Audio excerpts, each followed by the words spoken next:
জুবিন দাই গান গাই থাকোঁতে এজনী ছোৱালীয়ে মঞ্চতে গৈ জুবিন গাৰ্গক এনেকৈ সাৱটি ধৰিছে। বন্ধুসকল, এইটো ভিডিঅ' ছ'চিয়েল মিডিয়াত বহুত ভাইৰেল হৈ আছে।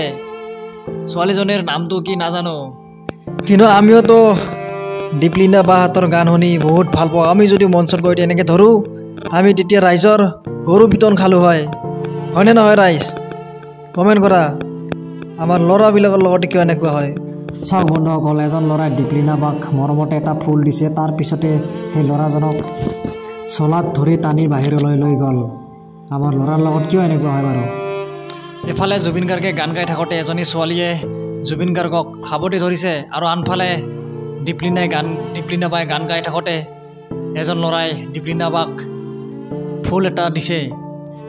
কিন্তু ইয়াৰ মাজত এটা পাৰ্থক্য আছে।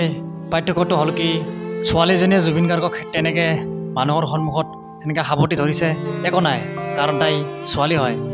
কিন্তু আমি ল'ৰা হৈ দীপলিনা বাক তেনেকৈ ফুল পোৱা দিওঁতে কোনোবা এজন মানুহ পিছফালে আহি তেওঁক চলাত ধৰি টানি লৈ গ'ল।